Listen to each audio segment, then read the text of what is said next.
ఆ ఊళ్ళో పెట్టే కదా వైజాగ్లో, అమరావతిలో కదా వైజాగ్లో పెట్టిండు. వైజాగ్లో ఎవరు వెళ్ళి ఎంఓఈలు చేసిన వాళ్ళంటే వంట మనుషులు అని చెప్పిండ్రు. ఆ స్టార్ హోటల్లో ఉండే బయట వంట మనుషులు, వాడు ఎవడ సప్లై చేసేటోళ్ళు, వాడు వచ్చి కూర్చోపోయి సంతకం పెట్టే పెట్టిండు వాడు పాపం. అవునా అండి, పాపులర్ అయింది అది. ఇప్పుడు మరి ఎక్కడ ఆ పెట్టుబడులన్నీ ఎక్కడ చెప్పండి. ఆఖరికి 10,000 కోట్లు అన్న రావాలి, 15 లక్షల కోట్లు, 6 లక్షల కోట్లు, 8 లక్షల కోట్లు.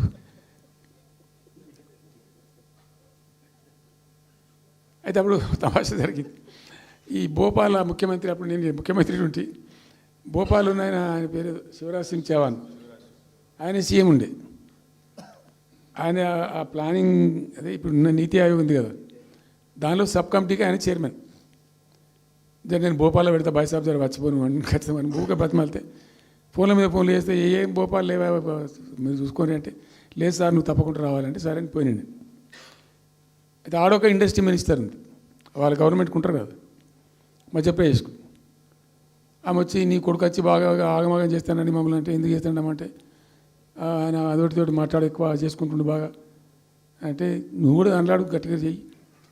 ఆమె వసుంధర రాజే చెల్లెలు, ఆమె పేరు యశోధర రాజే అన్నది.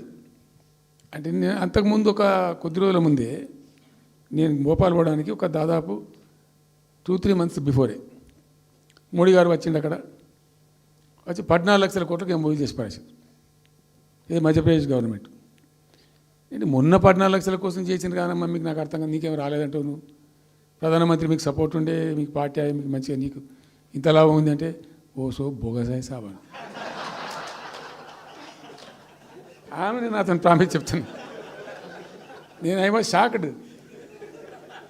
అది వచ్చేదా పోయేదంత వాటిగా గ్యాసు అంటే, ఈ గ్యాసులు ఎవరిని మోసం చేయడానికి ఇంత వంచిస్తారా ప్రజలను? నికరంగా వస్తే పెట్టుబడులు రావాలి కదా, కనబడతాయి కదా. ఆ పెట్టుబడులు వస్తే లాభాలు జరుగుతాయి, ఉద్యోగాలు వస్తాయి, ఫ్యాక్టరీలు వస్తాయి, అడిషనల్ ఇన్కమ్ జనరేట్ అవుతుంది, స్టేట్ గవర్నమెంట్కి జిఎస్టీ పెరుగుతుంది. ఏం లేదు, వాటిదే గ్యాస్. మొన్న వీలైతే చెప్పి 5 లక్షల, నువ్వు కొంచెం తగ్గించి చెప్తున్నావు. నేను పేపర్లో చూసింది 575.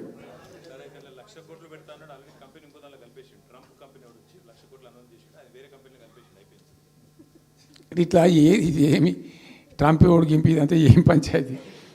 ఇట్లా ఇట్లా ఈ మోసాలు చేసి ప్రజలను ఎంతకాలం పంచిస్తారు? రియల్గా కాంక్రీట్ టర్మ్స్లో రియల్గా రావాలి, కృషి చేస్తే నిజంగా తండ్రాడాలి.